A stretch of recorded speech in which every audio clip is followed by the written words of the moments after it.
Garden and online. Thank you all for being here for the October meeting. The next meeting will be in January. And as ever, let's make sure that this is a discussion, not just a lecture. And so looking forward to hearing everybody's thoughts and the discussion that comes with them. So I'm going to turn it over to Mark, who's going to start us off with an update on the data management efforts with the hub. And then Mark, you'll just need to turn your mic on. Right, everybody hear me okay?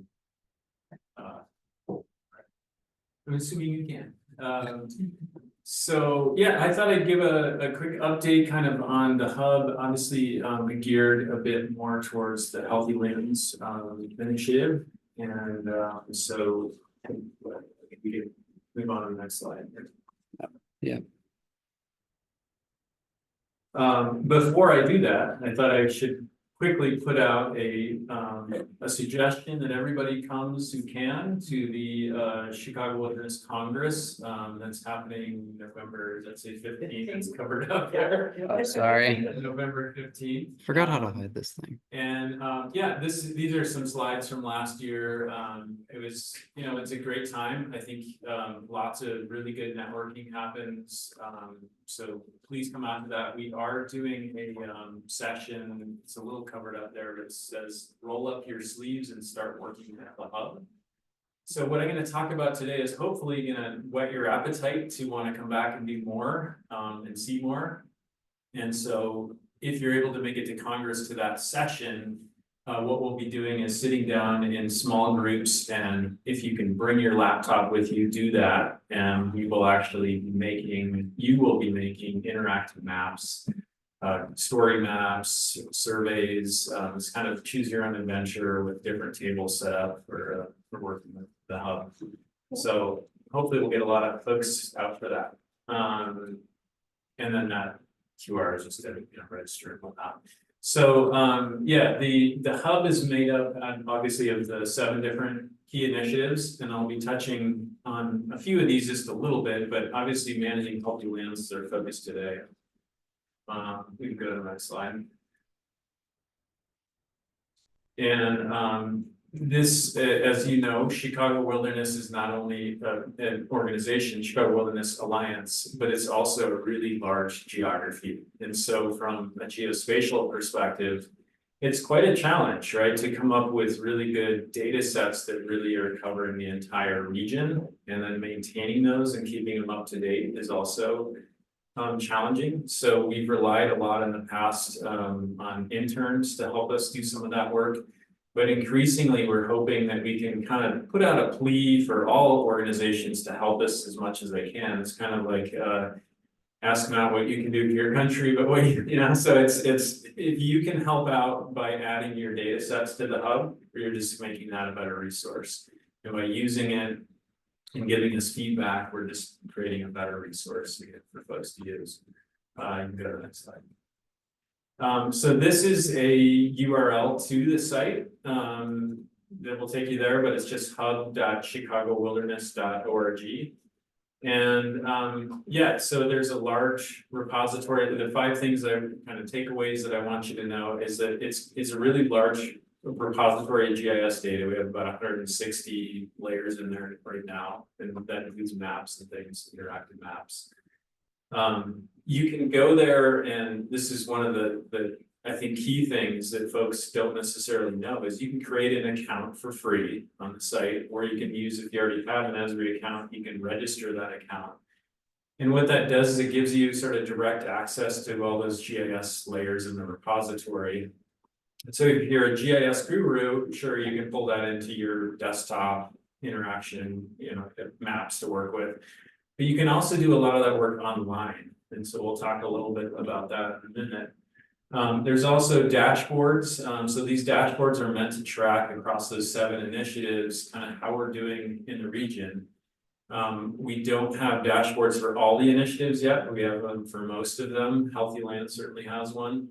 And we want to get those as good as we can. So we want your input on what some of those criteria and metrics are that we're using to do that tracking work, and maybe change some and make better data. There's also information about all the working groups, so that's a lot about folks like how to get involved and what's behind the group. So we want to keep that content fresh and adding to it. And then sort of putting the power of GIS in your hands. All of the different initiatives have interactive maps. All of them have what we call kind of the kitchen sink, or the sandbox is what I'm calling GIS sandbox, where you can add layers from the repository, kind of play around with them in the GIS, and do that all online. So you don't need to download any software to do that. And we encourage you to do that. And what we just added on the next slide is a map making guidebook. So on the main page, if you scroll down on the main page, you'll be able to first create an account or associate an account, as I said earlier. But then once you do that, you'll see this this sort of bar pop up that allows you to either click on a link for going through the map making guidebook. So this will take you through kind of cookbook style, like how to create an interactive map, this bare bones interactive map that's, you know, a good looking map. And then you can add whatever layers you want to, either from the Chicago Wilderness Repository, or even from the Esri community, which is thousands of different layers that are there. You can create a map and you can even share it back to the hub and have other people see that as well. The other button just to the right of the one that's highlighted there is about uploading a data set to the repository. And that's also super key, because that's where organizations and individuals, you could really go in and add those data layers. It takes you through a form that you fill out as you do that upload. So we have all the kind of metadata behind it. It makes it easy to capture that metadata. And that allows us to know how to go back and get a new version of that, new contact. And increasingly larger organizations or just organizations that have an online presence with GIS can share their data through what's called a REST endpoint, which means that we can keep a live data link to your data. So if Chicago Botanic Gardens has a GIS layer and they're keeping it up on their end, it'll stay up to date in the hub as well. So increasingly we're asking organizations to do that, because then we're always up to date. Next slide. So here's some more sort of views at what some of those tools look like. For healthy lands, the tools on the left here in particular are of interest. There's the restoration work map. And so there's a form on this that you see, so that top left quadrant there, the map there has a form that you can fill out. If you're doing restoration work, you can sort of get back to the office and fill this thing out and tell us where you've done your restoration work. And it could be ongoing work, or it could be a one time off. There's different ways to capture that information in the form. It's pretty flexible that way. And then right below that in the bottom left, it's showing a interactive form on your mobile device. You can go to the website and you'll see there's a QR code that you can scan to pull up that app. Again, you can create that free account. You can associate an existing account, but it gives you access to being able to use these mobile devices to go in the field and be recording your restoration work with those apps. There's another one there for species monitoring. So you can just simply click a button and take a picture, and it instantly records it, where that invasive species is. And that could be really useful information later on as we start to get into, Lauren and I were just chatting earlier about like mapping out where there's Phragmites across the Chicago region. Well, we need example locations to be able to ground truth our work when they're doing remote sensing. And so those things can be helpful for that. And quickly, we've got also, so up in the top right, there's kind of like a private access to people who are invited into the investigating unprotected INAI sites. So it's slightly sensitive data, so we can do that too. And there's a form there to evaluate which unprotected INAI sites actually need protection, which ones are already developed. So that takes us through a process there of being able to do some of that vetting ahead of time before going to the field. And then on the green infrastructure part of the website, we have rights of way prioritization tool that will allow us to prioritize which rights of way should be restored in order to sort of think about the ecological connectivity, equity, and also proximity to biodiversity. Next slide. Okay, so these are what some of those dashboards look like. So hopefully all of you have already seen the one on the top left or some of these, but the idea here is that we're tracking how we're doing across the region for these different issues. And so for managing landscapes, we'll look at some of these, some of the criteria that go into that. Yeah, and so we've got birds of concern as one of the data sets that we also are featuring there, and also animal collision hotspots. So these are just some of the different data sets that, and these are data that's pulled daily to show us where these hotspot areas are. And then last, we've also got story maps. So we don't have any story maps for healthy lands. It'd be great if we could add one, but some of the different initiatives like agriculture and connecting with nature, we've got story maps there that we can do. I think we were going to do a walkthrough, but I don't know if we have time, or how are we doing? We're good on time. Oh, we are? Okay. Yeah, So we're how good. would I do that? Come over there, I guess. Yeah, come on over here. Do you have it pulled up online? If you can just open a web browser. Mm-hmm. No problem. Stop sharing that one. Share this one. Yeah, Yeah, you can pull it up. is and then- that sharing my screen? Not yet. Okay. Can do that fast. I just opened this.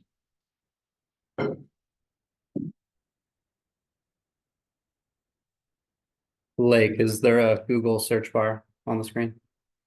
Yes. Thank you. All right, let's do it. Just a real quick whirlwind here of looking at the site. So I'm just going to go to hub.chicagowilderness, if I can spell. .org.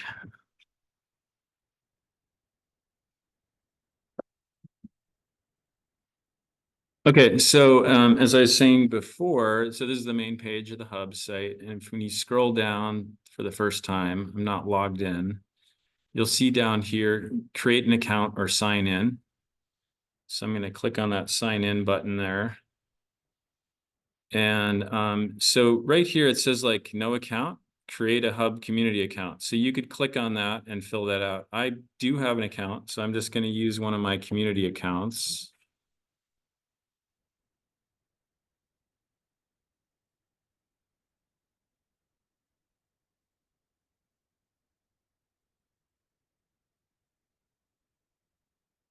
Okay, so you see as soon as I log in, well, I guess it's going to refresh the page, but you saw that bar that popped up. We'll scroll back down to that. So now it gives me these options to go to the map making guidebook or to upload a data set. So again, this is just kind of a cookbook. I'll just briefly show you. It just takes you to a Google Doc.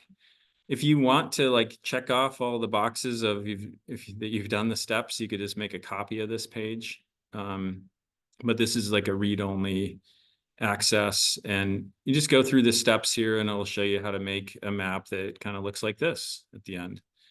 And then you can use that as a branching off point to start to create your own maps that have whatever data layers are of interest to you. And you'll have access to all those data layers once you associate your account or create that account, as I showed you. Okay, then you can also upload a data set. Just want to briefly show you how you get the option to fill out a form here.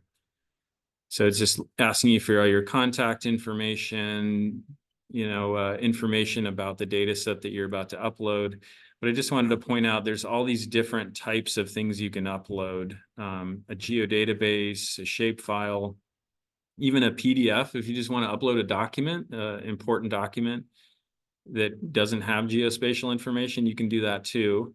And then the last one here for the sort of GIS-y folks is to add a REST endpoint. And so that is that way of, if you upload a data set to ArcGIS Online, you can provide a REST endpoint that gives us a direct link to that data set to keep it live at all times. So whether it can be downloaded or not, things like that are also added here. All right, let's move on. So I'm going to look at healthy lands now. So again, here's kind of all the information about the working group.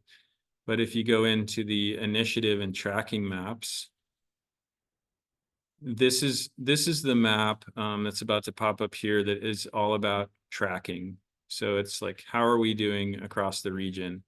And there's some key data sets. So in the bottom right here that I'm highlighting, this tells you what all the different data sets are that have been loaded into this map to provide data to feed the background of how we're doing in the region. And maybe you look at that list and you think, oh, you know what is really missing, or, you know, is some data layer that you have or know about. You could add that data layer as an indicator. Now, what are these indicators that we're looking at? So that's what this little slide out is here. And maybe this isn't the best way of doing the tracking, but we've got 5 different categories that we're looking at here about habitat assessment, ongoing management, wildlife observations, floristic quality. So these would be floristic quality assessments. And I think people are telling me that floristic quality assessments can be kind of sensitive. So maybe we just instead give it a high, medium, low, and that's what we report out instead of giving the actual values. But this one in particular has not yet been implemented. And then same with habitat connectivity. This is actually some of the research that I do, is map out connectivity across the region. And so if there's a way we can also see how well areas are connected to each other, that might be another factor that we could include in this. When you're zoomed out, the map is summarizing to census tracts. You can change that to political. Oh, it looks like it's going to be slow to update here. Yeah, so just switch to political. I'm going to zoom in a little. And you can also do it by watershed. Okay, too slow. Well, there you go, there's watershed. All right. And then what's more interesting is when you really zoom in and see the data up close. And then you can go to, your favorite forest preserve or natural area, and then click on it, and it'll give you kind of what the evidence is of those, out of those 5 categories that I was saying earlier. This particular one I clicked on satisfies 3 out of 5, and that evidence is sort of listed here. And this times out after a while. So if you look again at these criteria, it says in the last 5 years, in the last 3 years. So as the data gets old, it's going to drop off and someone needs to add data again. So it's not like one time we went out there and removed buckthorn. You need to go out there and be, actually working on the site repeatedly in order to maintain that status. But all of these things are things we could tweak. Maybe 5 years is too long and we should change that. So I'd love to get feedback on that stuff too. Let me just quickly show a couple more things, and then I think we should probably go to questions. Restoration work again. So here's where that QR code is. So you could scan that with your phone, and then you'd have it on your phone if you've created an account on that main page. And there's also one for the invasive plants.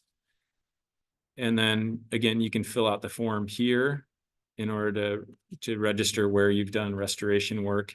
And maybe you're like, you know what, I'm Cook County Forest Preserve districts. We have a ton of GIS data. It's not like I'm going to go in here and add them one at a time.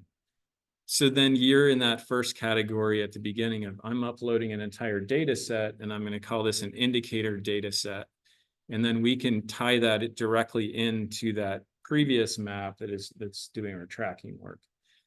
if you are at the scale where you're, let's say, friends of, and maybe you don't have a GIS group and you're entering data on this map, this also ties into that tracking map. So you're still getting your data not only recorded on this map right here, but it's also feeding into this tracking map here.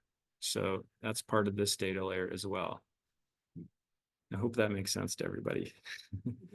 There's also the birds of concern that I showed earlier, just showing you where it is, but we don't need to go through that. If you click on those, it'll show you what species are in the hotspots, even with some photos, although we could use your better photos to put in there.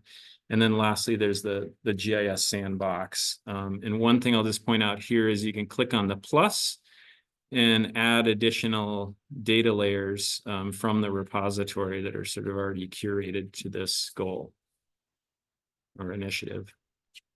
So I think I probably used up my time, right? Okay, let's take some questions. Yeah. So does anybody have questions? And maybe we'll start within the room first.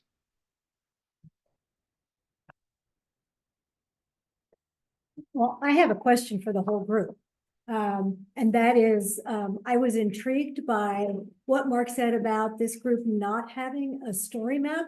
And story maps are just really a fabulous way of,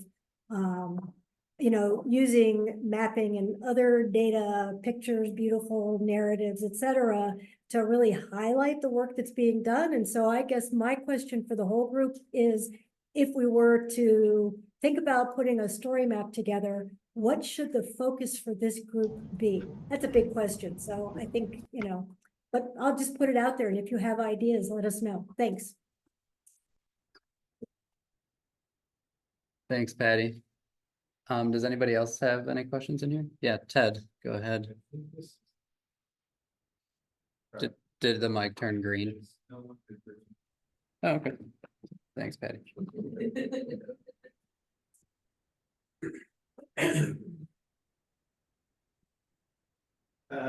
So my question is, and this is Ted Hafner, I'm the Green Vision Initiative Coordinator for all the teams. And specifically to this team, I'm wondering what the barrier might be for uploading data among folks in the room or online. Is it time, money, admin, tech, privacy and data sharing issues, data type, awareness that you can even do this, or contractor interface? I think that's something that we should probably think about, especially because I know Mark is really struggling with this live update capacity, and it would be really helpful if we could get this live data thing figured out.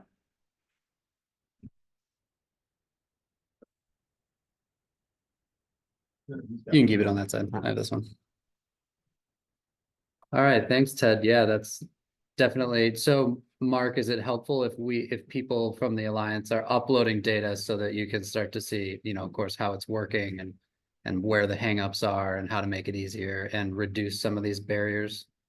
Yeah, absolutely. And there are organizations that are doing that. So we have had some folks that have stepped up, and just to the extent we can get more of that kind of collaborative activity, it would be great. One of the key data layers that we have right now is the prescribed burn council, prescribed fire burn council. The Illinois Prescribed Fire Council. That's Illinois Prescribed Fire Council. Yes. And that's a great data set, obviously, that lets us know at least where prescribed fires are happening around the Illinois side of things. And that's also one of those live data links, so it's constantly updated. So that's the good news there. But we need more of that. We need to know where all the other restoration work is happening. We need it, not just in Illinois, but everywhere else. Great. So now that the dormant season is coming up for all of us land managers and land managing agencies, we can get Mark some of our geospatial data. And in that way, we get it to everybody. And so it's a really powerful tool that we just want to keep highlighting through these meetings and at Congress and otherwise, so that people can really start to keep using this. I know this has been developed for a number of years now and has a lot of potential. And so we just want to keep highlighting at these meetings. And if you have questions, reach out to Mark. Are there any questions in the chat? And, um, Yeah, you need that. Casey Sullivan had a comment to Patty's idea. How about a story map that spotlights locations that remain much like described in Cahoon's romantic flora of the Chicago region in 1927? Ooh. Ooh. We're getting some moves from the audience. Yeah, great idea. Well, Okay. I have to say, if you've ever read it, it's a Ah. remarkable description of what Chicago was like. I have not, but the idea is really intriguing just from, you know, kind of my read of some of the historic aerials. How do I go to full screen on Adobe?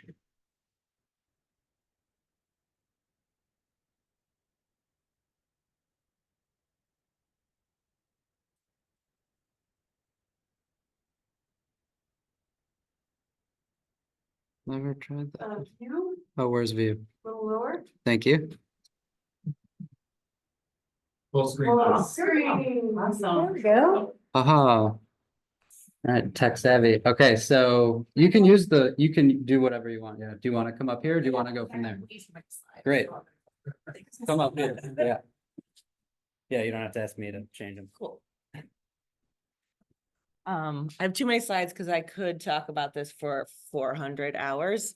So I'll talk about it, just a little bit of highlights of what I think this group will be into. Can you introduce yourself? Oh, hi, I'm Lauren Umek. I'm one of the members of the Rethinking Lawns team. So this is a project that the Park District and the Botanic Garden and University of Michigan Flint are doing. So here's our project team. Liz and I are in the room here. I think Becky Barak is probably virtual.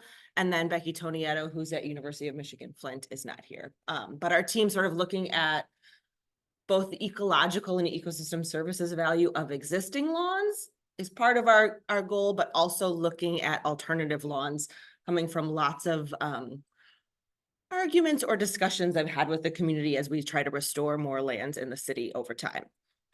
So to give you guys, oh, it's a little bit of a, we're good. An outline of what we'll go forward with, an introduction, our sites and questions, some very preliminary results, some implementation lessons learned. Some are very some are new to us.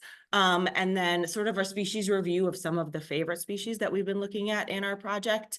And then the next steps, because we now have a grant to continue to study this for the next 5 years, which is very exciting. So first, where I'm thinking when I'm saying this concept of rethinking lawns, and we've been calling these native lawn alternatives. We think of this works for homeowners, but I'm mostly thinking of this as a land manager perspective, as you all are.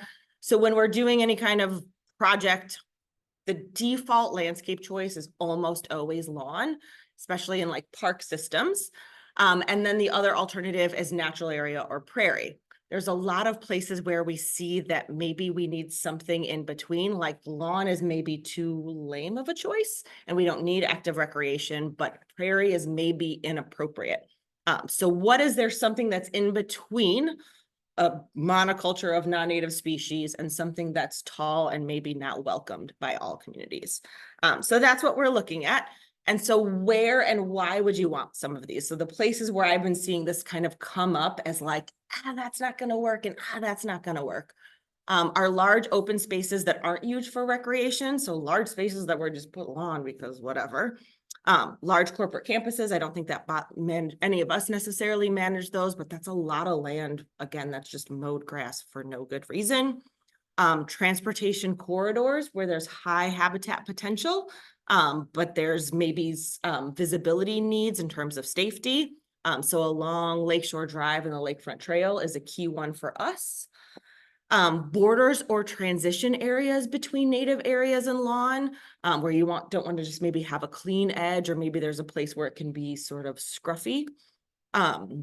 Another place we've been thinking about using this is on trail edges to minimize flop. So something where you're already mowing maybe a 3 or a 5 foot border, maybe you can sort of keep those plants a little bit slower or lower on the edges to minimize that. And then especially in the city, this comes a lot anywhere where sort of cues to care are really critical.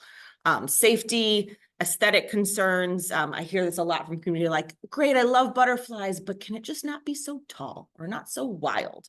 Or any of those kinds of comments we get from places. So where aesthetic concerns otherwise limit your plant choices or your restoration options, but where otherwise there is great potential for improving habitat. So what's kind of something, maybe training wheels into restoration.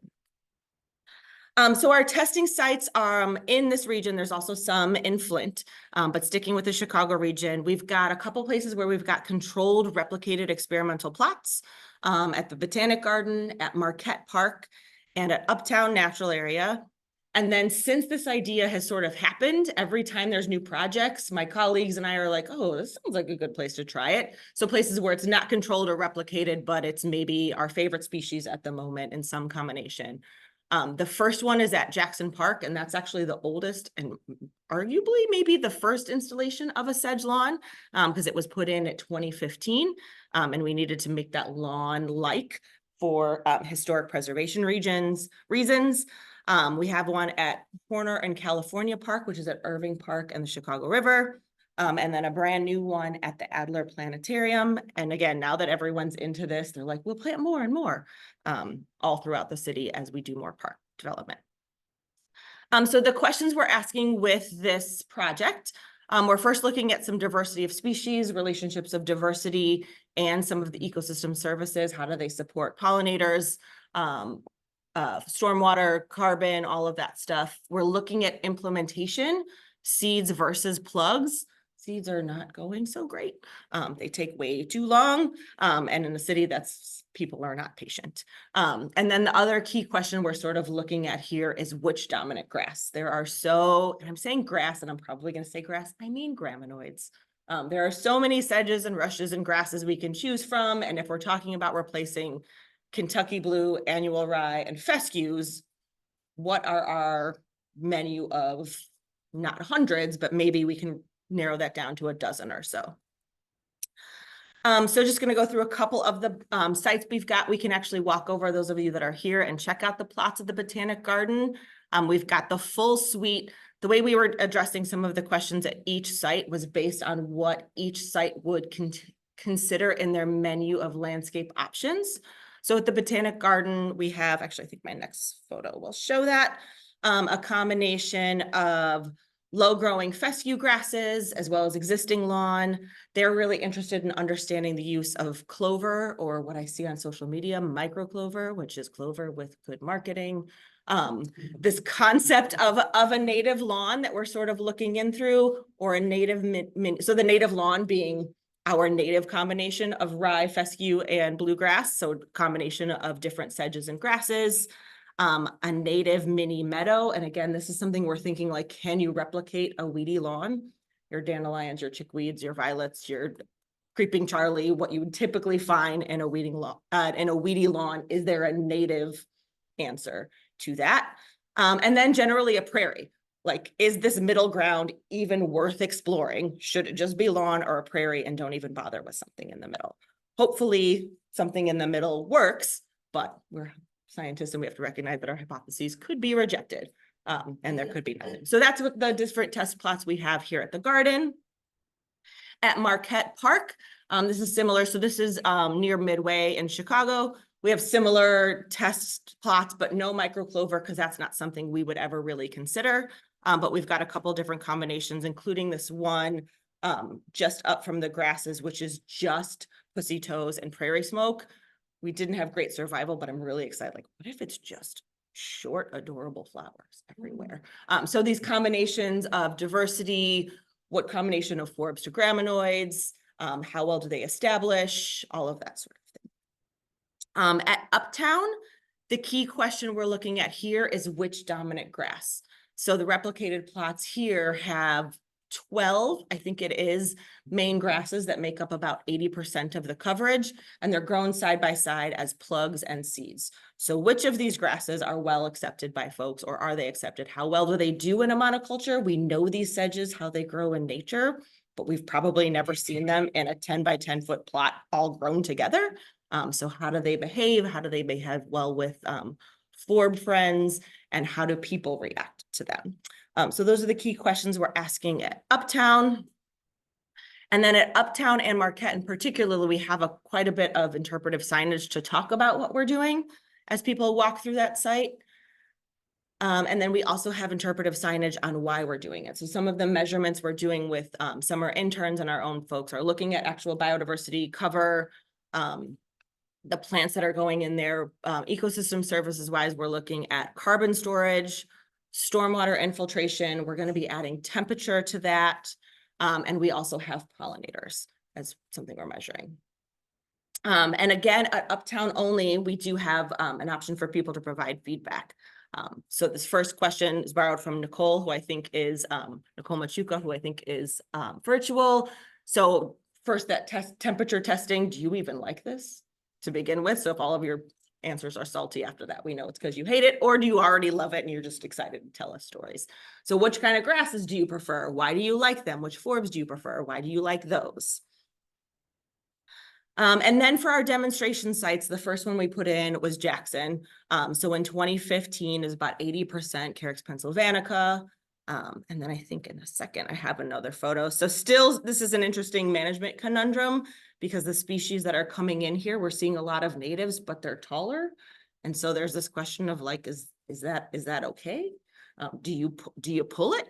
That feels wrong, but is it supposed to be a lawn? So now that it's kind of matured a little bit, we're getting into some interesting questions about what management of a sedge lawn might look like and how that might differ from a traditional natural area. And then again, at Horner Park, this is just a similar installation. It's mostly pen sedge, some purple love grass, and a couple of our favorite forbs. And then there's a skinny little strip at this underpass. That's that bridge with the red railing is Irving Park Road over the Chicago River. There's a skinny little stretch where we've got a bunch of our different sedges planted right along the trail that are going to get absolutely hammered by salt. So we'll have a little bit of an option to test which species are doing well if they're completely salted pretty regularly. And then again, one that just came in the spring right in front of the Adler Planetarium, a combination of short species that we see growing there, and they look pretty fantastic. So some preliminary results of what we've got. This is my favorite one. This is just one observation, but the graph is so beautiful that I have to show it to you. So I'll walk you through it a little bit. On the left side are our lawn treatments of that purple line. And all of the things in orange, this is number of flowers that are not planted. So weeds, so chicory, dandelion, all of those things. On the right side, those are all of our native treatments. And again, orange is anything that's non-planted, a weed, and anything that's in yellow or that goldenrod color is a planted. So that's like ruellia, allium, strawberry, those sorts of things. So way more flowering weeds in general, and particularly in our lawn treatments. But then what I'm going to show you in a second is the bee visitation rate at the bottom. Just like, what? So there's a ton of weedy flowers in the lawn treatments. And if there is a choice, the bees are going to the native flowers. So you can see in the yellow, those bars are crazy high and way higher than the orange ones. Again, one visit, Becky Tonietta would probably murder me for saying this because it's not enough replication to really study, but like, hello, like I couldn't have made up this graph any better. So when they have the choice, there's that whole save the dandelions, feed the bees. The bees do not want to eat the dandelions. They will, because that's the only thing there is. But if they have a choice for native flowers, they are going to the native flowers, even if they are fewer. So that's my most exciting results. The other ones we're working on is stormwater infiltration. It's becoming super variable, probably because all of the soils we have are super urban and the data is a mess and all over the place. I was hoping it was going to be tidy. So we're working on that a bit more. Soil carbon to see how those compare across the treatments. And then next year we'll be adding temperature. And some implementation lessons learned. I feel like some of these things we know, but it's nice to sort of see them. They really do require less water as you're installing sod right next to native plants. It's really nice to sort of see and test that as your contractors are trying to water everything and keep it alive, especially if watered in the spring and early summer. that planting at Adler was really only watered through June, maybe early July. And we had that huge drought where like didn't rain for maybe 2 months. And I was like, we got to go out there and water them. They're fine. They're green and good. So once they were really established this spring, maybe it's that site specific, they seem to be pretty good. They do really seem to support pollinators much more than weeds. But weeds have been a major issue with this installation. And so that's something I want to talk a little bit more about. And then the seeds on our seed and plug plots, the seeds are slow. We are in year 3 at Marquette and year 2 at Uptown, and there is like less than 10% of our seed cover showing up. These have been weird years, but weird years are less weird. So seeds seem to be not super reliable moving forward. And then again, seeing these species growing in these monocultures in urban spaces, we're seeing them sort of behave differently than you would see them in nature. Some of our Coreopsis are insanely tall, and I don't know why. Some things are flapping in different ways than I would see sort of in a natural context. So some questions we're asking, we're really pressured, I think, a lot to do a lot of our restorations from seed. And we're starting in a lot of these places with very urban soil, with no seed bank, no real established community, with the idea that seeds are cheaper. We're going to put some numbers to it, but I do not think that seeds are cheaper. But when you're doing plugs, we have to maybe, some of the lessons we're learning there is borrowing from traditional landscaping practices. And this might be a thing where some people are like, duh. But when you think about planting a spirabolus, if you were looking at a landscape plan, those might have something like 18-inch spacing. But if you have a Carex radiata, a little daintier one, that might be more like 6 or 12-inch spacing. I think the way I tend to do a lot of my plug orders, it's as an acre and I want it about the spacing and it's that many thousand plugs. But thinking more specifically about how the plugs are spaced based on what their final mature habit would be. So a little bit more fine detailed in the landscaping plans than really in a restoration. And keeping that spacing pretty dense to avoid our weed pressure. Mulching has helped and denser spacing has helped. We also think that potentially one of the things to reduce the amount of weeds that are coming in is starting with an all graminoid mix. Maybe let that get established for 3 years or so, and then sort of pop in your forbs as enhancements later. That way you can use a broadleaf herbicide. Most of the weeds, and I'm using weeds very, very loosely, that are going to be coming in, your lawn weeds are going to be broadleaf.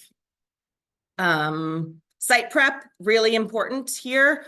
One of the sites we tried killing the turf, tilling it and planting into it.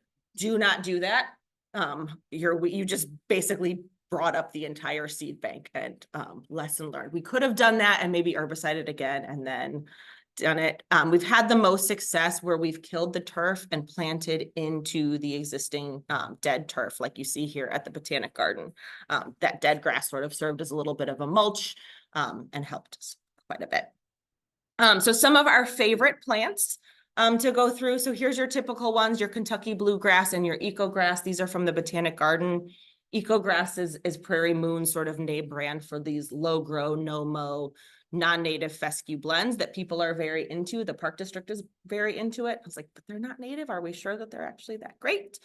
There's a lot of things to like about it. They're very fluffy, and they do have insanely thick, dense roots. We had a grad student grow some looking at carbon and water and various things in the greenhouse here, and those roots grew fast and thick. But in terms of our native graminoids, some of the ones that are sort of our favorite, we've kind of categorized things into the daintier ones and the heftier ones, for lack of better terms. Carex pennsylvanica, always a winner. Carex radiata is looking really nice in a monoculture. Juncus tenuis is awesome. I don't know how it would do. We haven't done that one in a full monoculture plot yet, just as enhancements. And we know it's in a lot of our pads and obviously can handle quite a bit of foot traffic. So I'd like to see that one a little more. Some of our heftier graminoids we really like. Carex blanda. I was afraid it was going to be too chunky for folks, but it has kind of a daylily-esque vibe to normal folks. And so I think they're already aesthetically attuned to being okay with it. So that's been interesting, Blanda, and it's so tough. It's doing so great. Carex molesta, troublesome sedge is troublesome. And so if you've got a troublesome spot where you just want plants to fill in, it is aggressive and it will do that for you. I'm also loving Sporobolus heterolepsis because people seem to like that as well. It exists pretty well in landscaping. Some of our favorite forbs, prairie smoke, great basil rosette, cute spring flowers. Pussy toes is a great one that seems like it would fit in there really well. Oh, thanks, Patty. Has great spring flowers, great winter interest. Jacob's ladder looks good pretty much all the seasons as well. Silky aster is a good one for having some great fall flowers and winter presents. Both of the onions, Nodding Wild Cernuum and Canada, both of the onions that we've tried look really well there, having winter presents and great flowers. Petunia looks pretty amazing because it blooms pretty much all throughout the season. A little bit worried that it's going to self-seed and take over, but so far I'm okay with that. We'll see if that gets to be a problem as these plots establish. Butterfly weed is maybe on the taller side of things, so maybe would be paired best with things like Sporobolus or this like our chunkier categories of grasses, but is definitely nothing else is orange, and so people seem to really like that. And then world milkweed, even though it's much taller, it's this wispier, daintier sort of habit that seems to blend in pretty well. Mixed successes, these were some of the ones we were so excited about. They're either not establishing well or taking a little while, like blue-eyed grass. Like we should have all of our lawns should just be oceans of blue-eyed grass, would be amazing. Wild hyacinth, shooting star, and spring beauty, I think are ones we're really excited about, but aren't doing super well just yet in our plots. So we'll see how well they do. Some other favorites, large-leafed aster, small skullcap. That's one of our native violets, and then wood betony would be really cool and maybe important in keeping things short. Strawberry is polarizing. It's a great ground cover. And if you talk to regular folks, they understand the term ground cover, but it might be too aggressive and it might be too brown when it's brown. So we have a ton of questions, just the start of what we're looking at. So we now have this NSF and Paul G. Allen Foundation grant, where we're going to actually go through a lot more of that data that we've collected so far and look at some more of these questions, how well they do in these crappy urban soils, mowing, frequency, do you have to, can you, how high or how short can or should you mow it? Can you force things to flower short? We know some of our plants will flower after you've mowed them, but how many times will they do that before they're mad and they stop doing it anymore? That grass to forb ratio, is it 50-50? The garden, we have 50-50. At some of the park sites, we have more of a 75-25. Like, what is that right mix that looks lawn-esque? Are there ways you can enhance established turf? So like, is there a native answer to microclover? Can you plant some of our native flowers into existing turf and bump up the ecosystem services? I've got some concerns about Carex pennsylvanica. It's such a good winner and it's all clonal. Like, is every pen sedge in the whole region a clone of, like, are they all the same individual? That seems like not a good conservation answer for us. So what does that mean for us? And then again, some roles of hemiparasitic plants. So these are some of the questions we're looking at moving forward. And yeah, I could talk about this all day. So I think some questions. Oh. Cool. So what's I'll turn it on. Oh, there it is. Okay. Do you have any parks that you've already planted where you have heavy foot traffic, where you're letting people just fully walk through, there's kids running around playing soccer? Or are they all path side where you knew people weren't going to do that? So great question. So we get that asked a lot. So I think the primary use for this is places where we're not expecting foot traffic. I like to think of grass as two different categories of like doing stuff on it grass and looking at grass. So I mostly think of this as just grassy areas that like no one is there ever. Like, if people are doing a bunch of stuff on it, it should probably, like, if you're playing soccer, it should just be lawn. If they're picnicking, it's probably should just be lawn. The spot at Jackson was a place, it's between the Museum of Science and Industry and Wooded Island, and people would picnic there a lot before we converted it. And so we were like, oh, this will be a great chance to check it, because it was Olmsteady and it had to be lawn-like. So that was kind of, we just made this species combination up and wanted to see how well it would handle, and no one will walk on it. They will walk through, cut desire trails through every natural area ever. This spot, there's no way we actually designed the trails well enough that like nobody wants to cut across, but they are not. And I've a couple times given tours of this space and been like, lay on it. Like, is it not foot or butt friendly? Like, is it bumpy and uncomfortable? And so like, I'll have a class of undergrads and be like, what do you think? And they're usually tired and they sprawl out and they're like, this is fine, this is great. So I don't know how well it can hold up, because at least in the one case where we had it that way, like people are treating it with a weird amount of respect and not stomping on it. So I a little bit wanted to put up a sign to be like, lay on me, but also please go ahead and respect these planting areas. Like I feel very torn on inviting folks to put their feet and butts on the plants.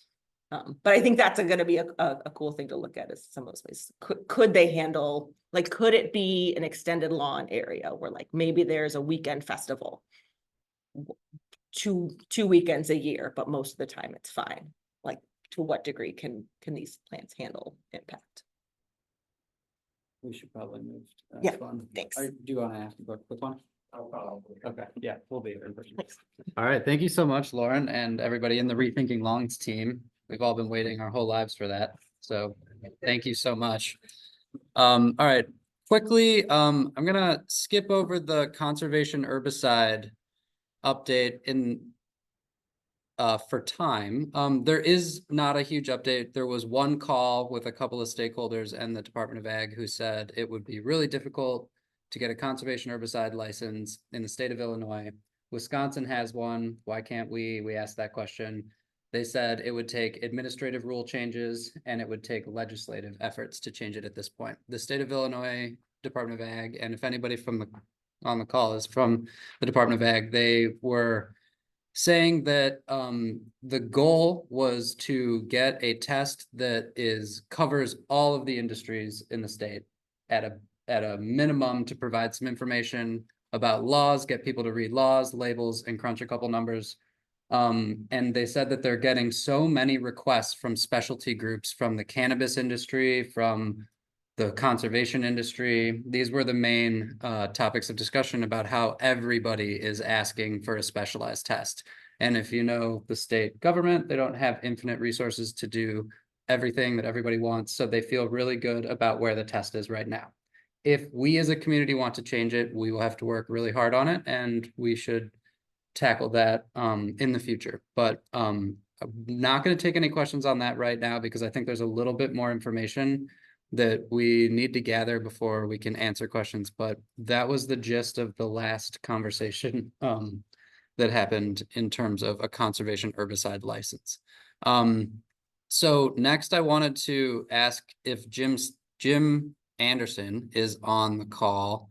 We can talk quickly about something that he called me about to introduce to this group, which is, I'll pull up now, but Jim, you can introduce yourself and introduce this topic.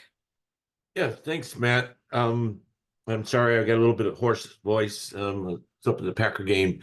But I want to let everybody know that in obtaining a permit for Citizens for Conservation, we spoke with Rick Kelly, who is with IEPA and is the permit person for providing open burn permits for ecological management. As you can see, if anybody's familiar with filing these forms, this form has changed. And so the two big changes that I wanted to share with the group today, because I think it's going to be an issue when you apply for a permit in 2025, everything this year. If you apply this year, you're applying under the old rules, but you got a couple of months to get it done. But, you know, the permit has always required us to submit a burn plan with maps. And, some of that can be entered right into this form. And so what really struck me was he is indicating that everybody that applies in 2025 will have to submit their application with burn plans for all of the sites, the units that you're going to be burning. And so, those burn plans probably need to file IDNR, prescribed fire, and the fire council's samples, or what's the word I'm looking for? The procedures for filing those, making a burn plan. And so that is something that we really need to be mindful of. If you're applying for your permit and you don't do that, it's going to get rejected and you're going to get put back on the bottom of the pile. The other item that he's added to this thing is that there will be a requirement. This is not so much for land management agencies, but maybe consultants who are working on people's private property. You're going to have to indicate that you have written authorization to burn that property. It has to be, you're going to be checking a box, and that's going to be a requirement. So talking with Rick, I tried to indicate to him that this probably will start to create a backlog on his desk of looking at all these plans and the permits. So, a lot of people get their permits at different times of the year, but one of the things that we tried to institute at Lake County, and when I was there, and then now also at Citizens for Conservation, is actually applying for that permit in the middle of the year, June, July, so that you're not trying to apply for it right before burn season, because then you're going to be at the mercy of Rick and where you're at in the pile. So I just thought, when I heard this, and I talked to Ryan London at Lake Forest Open Lands, and he also got this information. They're going to be requiring you to submit your burn plans as part of the application process in 2025. So for land management agencies who have not updated their burn plans recently, this could be a significant task. And for people who don't have burn plans, you'll need a burn plan to get a permit. And this is not a new rule. And, Rick really wants to state that, this is not a new rule. This was supposed to be done. Now they're just going to enforce the rules that were in place. So I just wanted to bring it up because I think it could be very cumbersome to try to pull all this together at the last moment and not have you burning because you can't get a burn permit. So that's a quick update. These permits are online. I would like to, if we could figure out some way to share the files that I sent to you. Yeah, absolutely. Yeah, I'll Yeah, send it to because there's one that's a PDF form, and there's one that says draft, and that draft is something that you can use, and it's just a lot more flexible for someone to use, is my understanding. So if we could share those two documents that out to everybody. Jim, this is Mhm. Laura. I'm wondering, so I don't think you can. Do we want to consider a write-up about this for the next newsletter? Or is this like a cafe topic that we could bring people on to talk about, like how you're doing it? It seems like this would be great to share out in other ways too. Right? Yeah, I think sharing in the newsletter would be a good idea. I don't know if there's enough there for a cafe.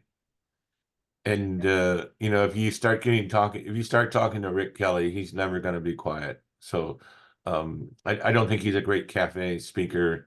I mean, he's being very helpful, and he's happy that we're announcing it today. So I would love to get more information. He is one thing he wants to do to make sure is anybody that's filing a permit that he has their email address, so that he directly contact them and work with them. So he's being very flexible. I don't think they quite understand the slug of applications they're going to get. And so I think it's really important that we know that they're going to enforce their rules and that it could influence your permit process. And so, you know, I think the smartest thing is to try to get those permits put in during the middle of the year and not in the beginning or the end. And you're waiting on a permit to actually burn. So I think that's another good recommendation that we can put forth in a little blurb. And so I think the newsletter would be a great thing to do. That's a great update. Thank you, Jim. And for everybody, we have had our first warning about it, and we'll make sure through the CW Alliance to continue to inform people about this. And yeah, Ted, go ahead. Hey, Jim, on this topic, I'm wondering if there's like a standardization or a template way to go about this creatively to help enhance these applications or make it easier for applicants? Or is that not at all what we're talking about here? Yeah, that's not, these applications are pretty straightforward and anybody that's filled them out before knows how to fill them out. This is just going to be, people who haven't burned before or haven't included the plan. That would be, they're going to need to file a plan. And so, that's just the way it is. And so he's just saying, and I think what we should tell them is you need to get a burn plan to put together. And burn plans aren't all that difficult to write. I mean, there's a couple of formats out there. I think there's a sample on IDNR's webpage.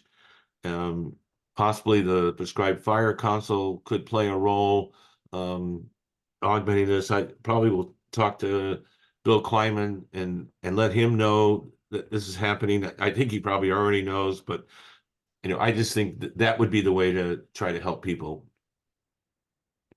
All right, great. Thanks, everyone. I want to make sure we have enough time for our last presenter, who's a very special guest. So Caitlin Moorhead, Dr. Caitlin Moorhead is here to tell us a little bit about Blanding's turtles.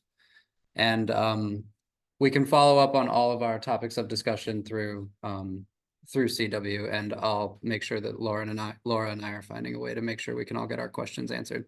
So Caitlin, thank you so much for being here, and I think you should be able to share your screen.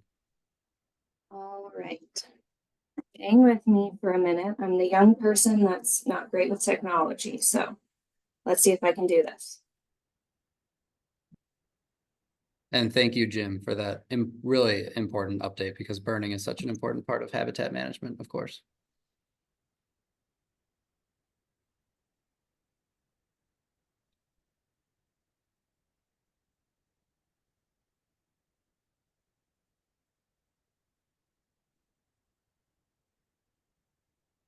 All right.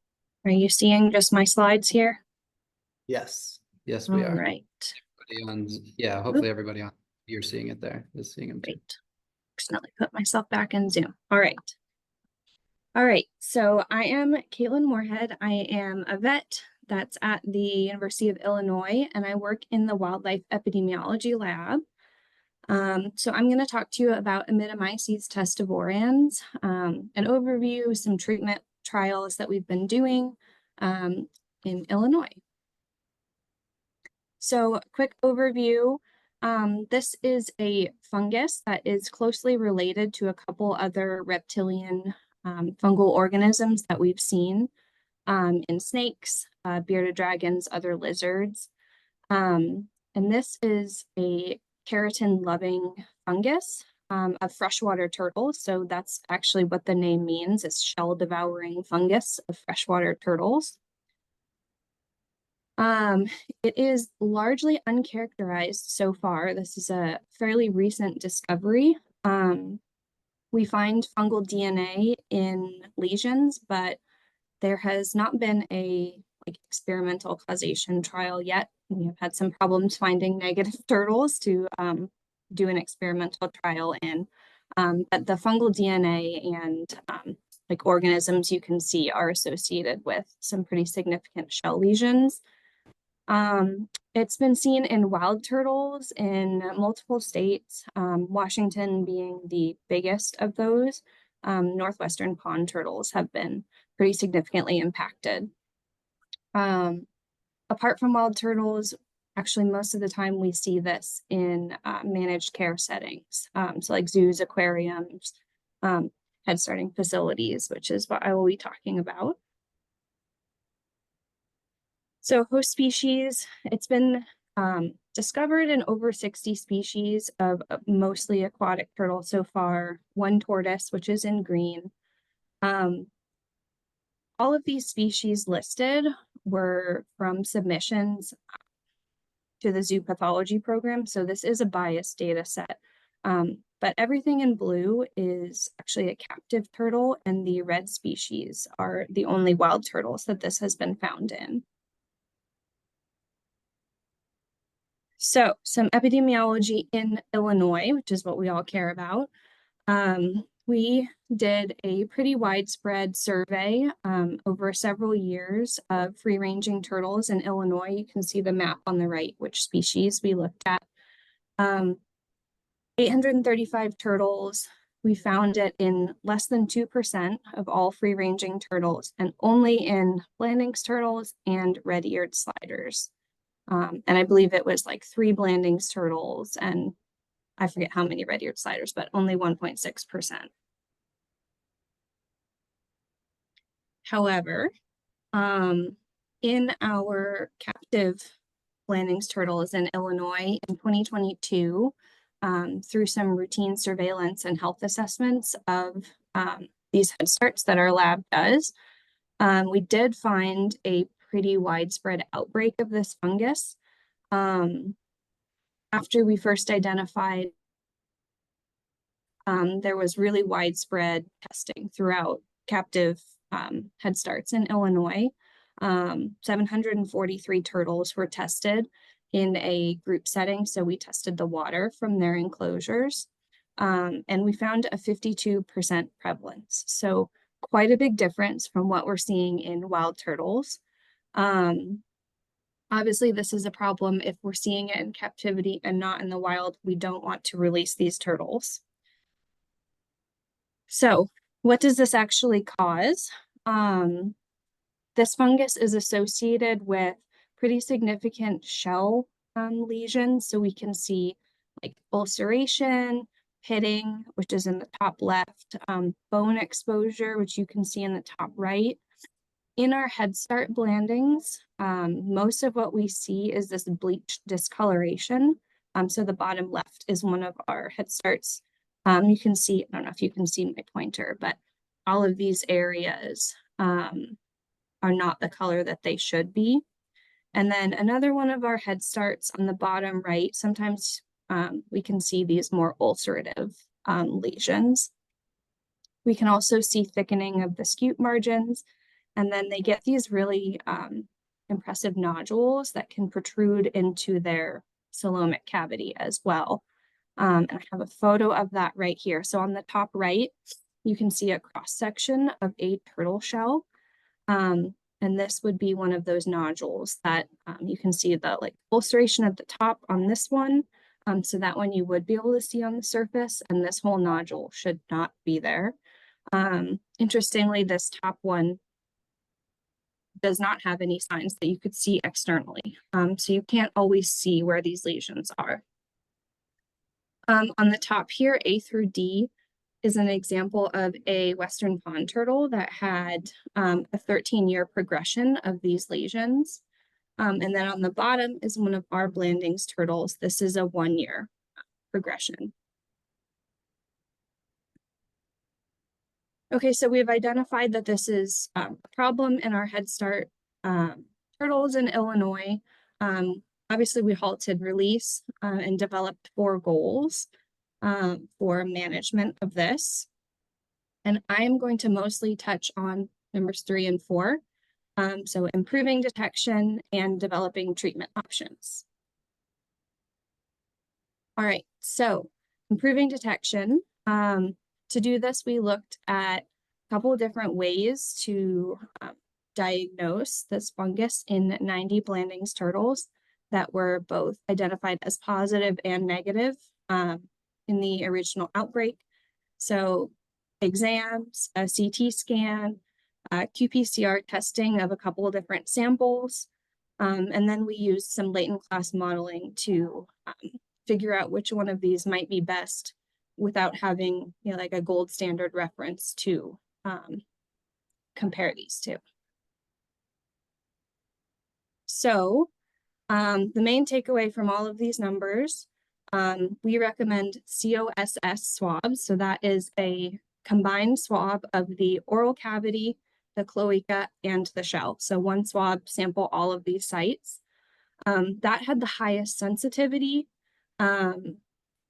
because we really want to catch any possible animals before any possible positives. We prioritize sensitivity over specificity in this case. We also found that water had a decently high sensitivity, and that is a great option for group testing. So in these head starts, if you have 5 to 15 turtles in one enclosure, you can take a single water sample and get an idea of the status of that group.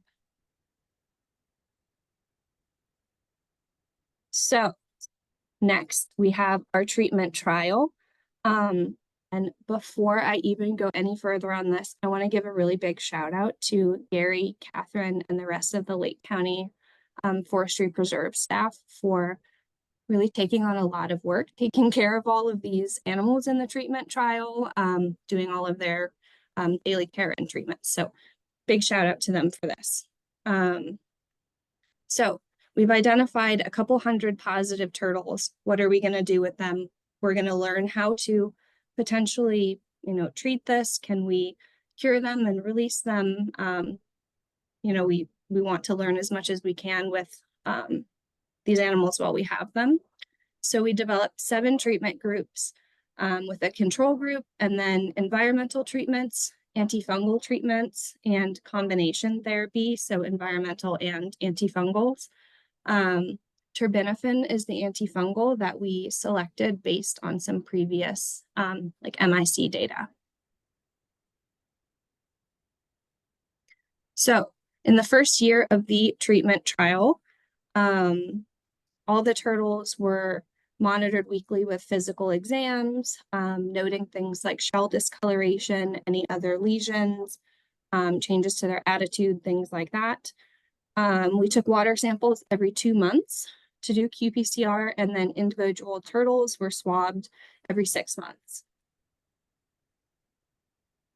So at the end of that year, our 2 main takeaways were for shell discoloration, the salinity and UV treatment and the terbinafine bath groups had the least progression in shell discoloration. So potentially good options for continuing treatment. And then as far as qPCR quantities, so the amount of fungus that we're detecting on these samples, the terbinafine bath group, the UV group, and the salinity group all had reductions in their fungal load, and all of the other groups had increases.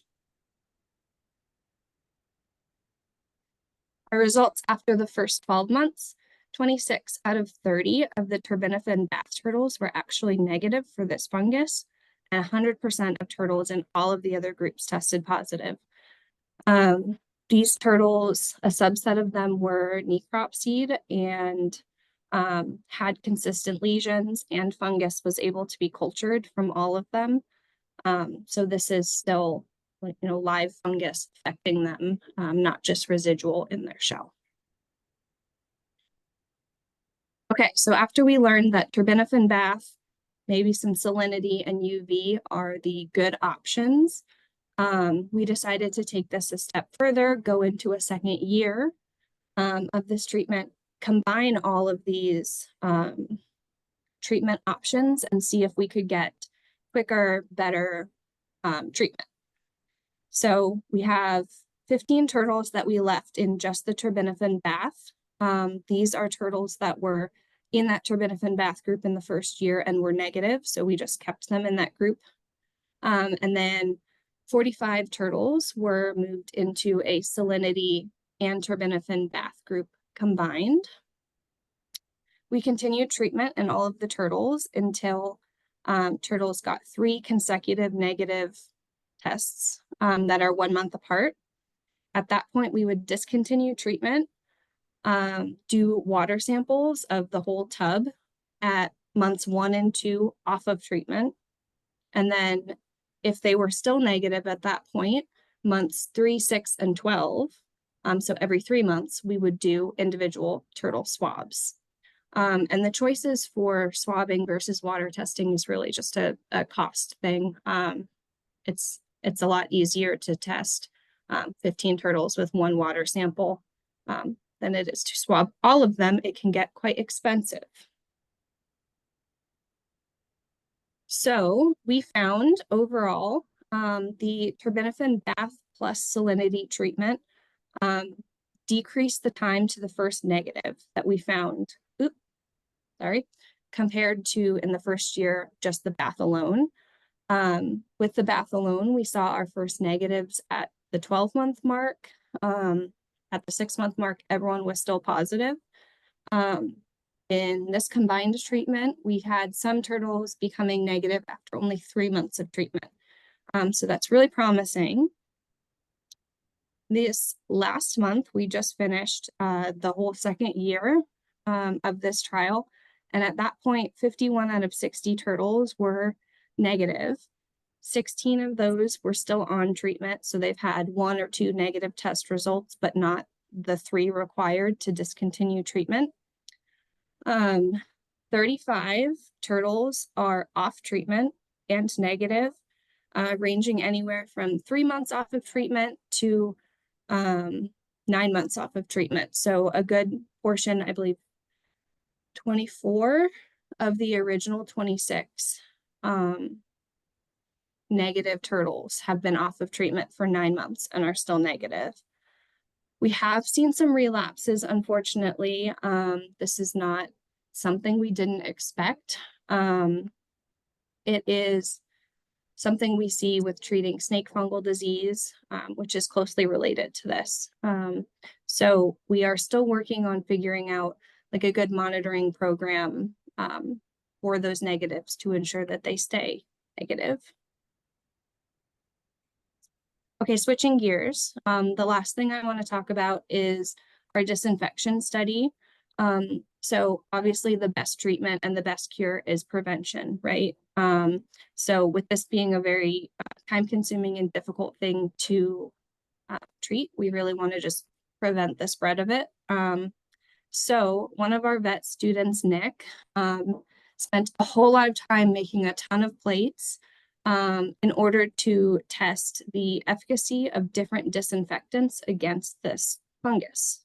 And this article is in press right now. I checked last night. They don't have a preprint yet, but this is the title and it will be out soon if you'd like to look at this more. So a summary of what he found, there are lots of effective disinfectants against this at decently low concentrations. We generally use the 3% bleach for 1 minute in our lab just because it's super cost effective, easy.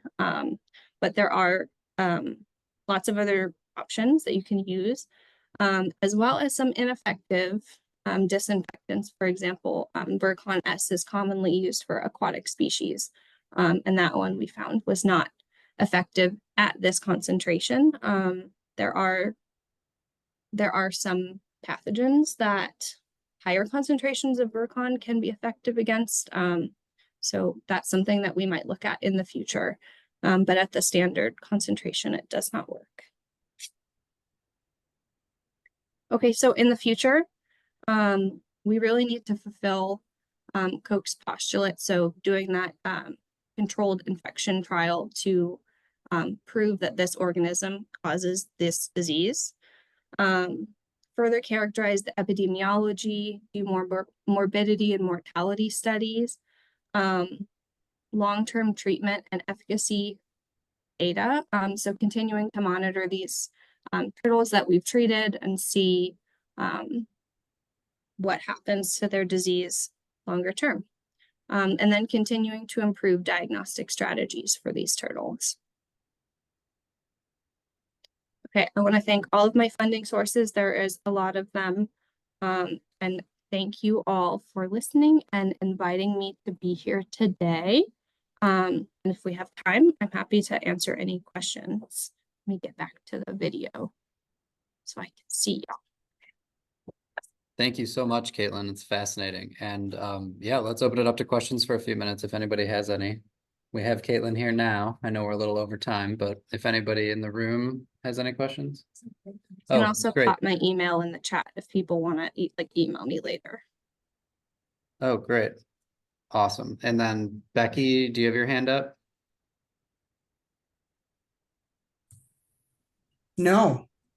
I haven't seen, oh, it was the I cursor. sent that just to you. I was like, I hadn't seen that before. I do love turtles and I'd love to hear more, but I don't have a question right now.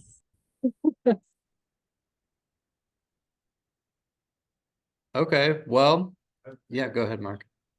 I'm just curious, like how many turtles are you hoping to eventually release? Like this, if you could give more details about like the direction that you see the side of it, some more context to that. Thanks. Yeah, so that is something that we are currently working on. We are working closely with the Lake County Forestry Preserve District, who's actually, like I said, housing all of these turtles. We are trying to figure out ways that we can like soft release them in the future. So because we've had relapses, we don't just want to, pop them all out in the wild and hope for the best. So if we can figure out how to get them like outdoors, see how they do in a natural environment, monitor them a little longer term, without having to keep them in this really time intensive care situation. That is the plan. Ideally we would get, any negative treated turtle out, any and all of them. We do have a couple of the turtles. There's one of them that, is basically still positive after 2 years of treatment. That turtle is probably not ever going to be released. If it did become positive, I'm not sure that it would stay that way. So yeah, the short of the answer is any of them that we can get out, we would love to be able to release. But we are being cautious because this is really not in the wild. That study that I mentioned that was 2019 to 2021, and we found it in 3 wild Blandings turtles. We haven't found it in any since, and we survey, a couple hundred every single year. So the wild prevalence is so low that this is not something that we're really willing to risk releasing right now. Yeah, that makes sense. And all of your updates are really clear. So thank you so much for letting this group from a variety of places around Wisconsin, Indiana, and Illinois know about this work that you are doing with the Lake County Forest Preserves and others. It's great. Thank you so much. All right, well, we're a few minutes over, so I think we better end it. And we'll send out the meeting minutes are updated constantly. And so we'll make sure that a little follow-up email goes out about this meeting just to cover things for people who weren't able to be here.